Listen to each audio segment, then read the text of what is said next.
The live TV, सच सबसे आगे। नमस्कार, द लाइव टीवी आप देख रहे हैं, आपके साथ मैं हूं आदित्य कुमार। दरअसल इस वक्त विपक्ष के नेताओं की क्या स्थिति है, किसी से छिपी नहीं है। या तो उनको ईडी, सीबीआई, आईटी का सामना करना पड़ रहा है, या फिर विपक्ष के जो बड़े बड़े नेता हैं वो जेल जा रहे हैं। आप जानते हैं मुख्यमंत्री तक को भी किस तरीके से समन जारी किया गया, मुख्यमंत्री तक को भी नहीं छोड़ा गया। तो आप समझ सकते हैं देश में आखिरकार क्या हो रहा है। लेकिन वहीं केजरीवाल की अगर बात की जाए तो केजरीवाल ने को जमानत मिल गई है, और ये अपने आप में बीजेपी और उन तमाम लोगों के लिए बुरी खबर है जो लोग चाह रहे थे कि विपक्ष समाप्त हो जाए, केजरीवाल जेल चले जाएं। जो ये सपना देख रहे थे उन सभी के सपनों पर यह बड़ा प्रहार है कि अब केजरीवाल जेल नहीं जाएंगे, केजरीवाल को जमानत मिल गई है। जी हां, आप सही सुन रहे हैं। तो ये अपने आप में बड़ी खबर है, और उन लोगों के लिए भी बुरी खबर है जो लोग हमेशा से केजरीवाल को टारगेट करने की कोशिश करते थे। केजरीवाल ऐसा है, केजरीवाल वैसा है, सब चीजें कहते थे, उनके लिए भी अब समस्या खड़ी होने वाली है। दरअसल ईडी समन केस में सीएम अरविंद केजरीवाल को अग्रिम जमानत मिल गई है। जांच एजेंसी के समन पर हाजिर नहीं हुए थे, आगे की पेशी से भी जो है छूट मिली है।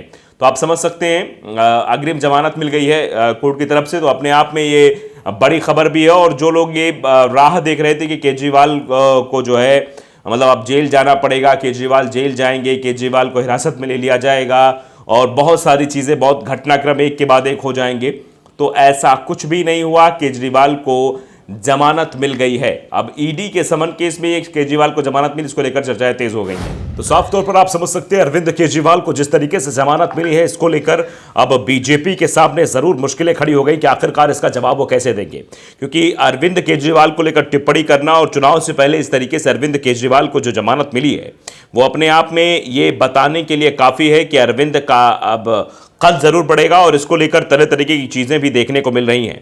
अरविंद केजरीवाल की जमानत हो गई है, जमानत होने पर अब वो जो है गिरफ्तार नहीं होंगे, जो चीजें कही जा रही, तो उसको लेकर अब लगातार जो है रिएक्शन भी आ रहा है कि आखिरकार क्या कुछ हो रहा है। देखिए, ब्रिज श्याम मौर्य लिख रहे हैं कि इधर आचार संहिता लगने की घोषणा हुई थी कि उधर अरविंद केजरीवाल की जमानत मंजूर होने की खबर आई। ये संयोग है या कुछ और? कुछ लोग इस पर मतलब संशय भी देख रहे हैं कि आखिरकार क्या कुछ हुआ है। इधर आचार संहिता लगी, उधर जो है जमानत मंजूर हो गई है। कहीं ये संयोग या प्रयोग तो नहीं है, ये भी चीज़ें कही जा रही हैं, और इसको लेकर अब कटाक्ष भी हो रहे हैं। अरविंद केजरीवाल को जिस तरीके से जमानत मिली है, इसको लेकर अब चीज़ें हो रही हैं, तरह तरह की बातें की जा रही हैं। तो दिल्ली के सीएम अरविंद केजरीवाल कथित शराब घोटाले मामले में शनिवार को कोर्ट में पेश हुए। कोर्ट से उन्हें फिलहाल जमानत मिल गई है। रावज एवेन्यू कोर्ट ने दोनों पक्षों को इस मामले से संबंधित दस्तावेज पेश करने के लिए कहा है। अरविंद केजरीवाल के वकील रमेश गुप्ता ने कहा कि ईडी की तरफ से हमें पूरे दस्तावेज नहीं दिए गए हैं। कोर्ट ने अरविंद केजरीवाल को जमानत के लिए 15,000 के मुचलके पर बेल बॉन्ड भरने के लिए कहा है। यानी बेल बॉन्ड भरना है, मुचलके के साथ उनको जमानत मिल जाएगी। लगातार 8 समन के बाद भी ईडी के सामने पेश नहीं होने पर ईडी ने केजरीवाल के खिलाफ कोर्ट का रुख किया था, जहां उन्हें झटका लगा था। दिल्ली के राउज एवेन्यू कोर्ट ने केजरीवाल के व्यक्तिगत पेशी से बचने की याचिका को खारिज कर दिया है, और आज एसीएमएम की कोर्ट में पेश होने के लिए कहा था। ईडी ने शराब नीति मामले में अरविंद केजरीवाल को अब तक 8 समन भेज चुकी है। एक दो नहीं, 8 समन भेज चुकी है। वे एक बार भी पूछताछ के लिए पेश नहीं हुए हैं। आप नेता मनीष सिसोदिया और संजय सिंह के बाद इस मामले में के कविता की तीसरी गिरफ्तारी है। ईडी का आरोप है कि के कविता दिल्ली शराब घोटाला केस से जुड़ी हुई हैं। इसको लेकर ईडी ने कई बार कविता के खिलाफ कार्रवाई भी की थी। आज आखिरकार उन्हें गिरफ्तार कर लिया गया है। दरअसल दिल्ली में लाई गई नई शराब नीति में धांधली के आरोप लगे थे। मामला 8 जुलाई 2022 को संज्ञान में आया था। दिल्ली के मुख्य सचिव नरेश कुमार ने एलजी विनय कुमार सक्सेना और मुख्यमंत्री अरविंद केजरीवाल को 5 पन्नों की रिपोर्ट भेजी थी। इसी रिपोर्ट में दिल्ली उत्पाद शुल्क नीति यानी 2021 से 22 बनाने के दौरान बरती गई अनियमितताओं को उजागर किया गया था।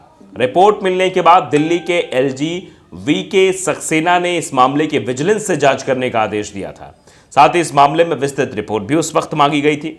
रिपोर्ट में कहा गया था कि शराब की दुकानों पर ग्राहकों को भारी छूट दी जा रही है, जिसके कारण बाजार में दामों में भारी उतार चढ़ाव देखा जा रहा है। साथ ही लाइसेंसधारी विज्ञापन भी जारी करके शराब की दुकानों का प्रचार कर रहे हैं। रिपोर्ट में दिल्ली के डिप्टी सीएम मनीष सिसोदिया की ओर से स्पष्ट रूप से शराब नीति में बदलाव की बात कही गई है। इसमें बताया गया था कि दिसंबर 2015 में दिल्ली में शराब की तस्करी को रोकने पड़ोसी राज्य यूपी और हरियाणा के बराबर ड्राई डे की संख्या को 23 से घटाकर 3 करने के प्रस्ताव को बिना कोई कारण बताए खारिज कर दिया गया था। हालांकि जनवरी 2021 में उन्होंने मंत्रिपरिषद की मंजूरी के बिना उसी प्रस्ताव को मंजूरी दे दी थी। तो फिलहाल ये पूरा मामला है जो आपको समझ में आ गया होगा, लेकिन ऐसे में अब इसको लेकर अलग अलग तरह की चर्चाएं भी होती हुई नजर आ रही कि आखिरकार ये क्यों हुआ, क्या इसके पीछे कोई प्रयोग है या संयोग है या कुछ खेल करने की कोशिश की जा रही है, ये भी समझना बहुत ज़रूरी है। तो अब ये लगातार आप देख सकते हैं लोगों द्वारा ट्वीट किया जा रहा है और लोगों द्वारा चीज़ें कही जा रही हैं कि देखिए अरविंद केजरीवाल को कोर्ट से जमानत मिली। रवि लिखा है कि दिल्ली के सीएम अरविंद केजरीवाल को ईडी सवर नज़रअंदाज करने के मामले में कोर्ट ने दी जमानत, मतलब जमानत मिल गई, इधर तारीखों का ऐलान हो गया। इससे अब समझ में आ रहा है कि आखिरकार क्या कुछ बड़ा गेम होने वाला है। क्या अरविंद केजरीवाल जो चीज़ें कह रहे थे क्या उन चीज़ों से मुकर जाएंगे, क्या विपक्ष के साथ नहीं रहेंगे, ये भी सवाल अब तरह तरह की राजनीतिक गलियारों में आप जानते हैं चलने लगे हैं। फिलहाल अरविंद केजरीवाल को ये समझ में आने लगा है कि चीज़ें शायद पलटती हुई दिखाई दे रही हैं, लेकिन ये अपने आप में बीजेपी के लिए और बीजेपी के उन नेताओं के लिए जो खासतौर पर दिल्ली में फोकस करते हैं, दिल्ली में अपनी राजनीतिक छवि चमकाने की कोशिश कर रहे हैं, उनको ज़रूर ये खबर जो है धक्का लग सकती है कि आखिरकार ऐसा कैसे हो गया। अरविंद केजरीवाल को टारगेट करके भारतीय जनता पार्टी अपना वजूद बनाने की कोशिश दिल्ली में कर रही है। आप जानते हैं केंद्र में सत्ता होने के बावजूद भी दिल्ली में किस तरीके से आम आदमी पार्टी एक के बाद एक चुनाव में भारतीय जनता पार्टी को मात देती जा रही है। उसी दिल्ली में जहां प्रधानमंत्री बैठते हैं, गृह मंत्री बैठते हैं और बीजेपी का बड़ा सा ऑफिस है और बीजेपी की कई राज्यों में सरकार भी है, केंद्र में भी सरकार है, लेकिन दिल्ली जो कि देश का दिल कहा जाता है वहीं पर सरकार नहीं बन पाती है, वहां आम आदमी पार्टी बाजी हर बार मार ले जाती है। शायद यही खुन्नस कह सकते हैं इसको, यही दिक्कत कह सकते हैं, और इसी दिक्कत के तहत अरविंद केजरीवाल को परेशान किया जा रहा है, उनके नेताओं को परेशान किया जा रहा था। और ये अभी इसका आज जब पेशी होनी थी तो इसके पहले भी जश्न का माहौल, बयानबाजियों का दौर, तरह तरह की टिप्पणियां अरविंद केजरीवाल को लेकर की जा रही थी, लेकिन स्थितियां जो निकलकर सामने आई वो अरविंद केजरीवाल के फेवर में जाती हुई दिखाई दे रही हैं।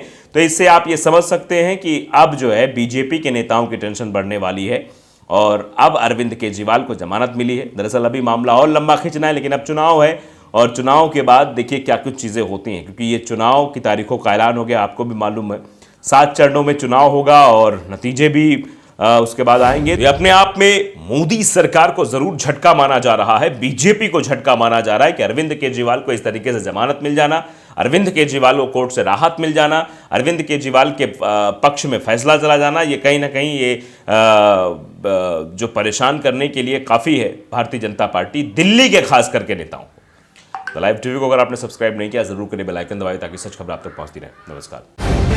द लाइव टीवी, सच सबसे आगे।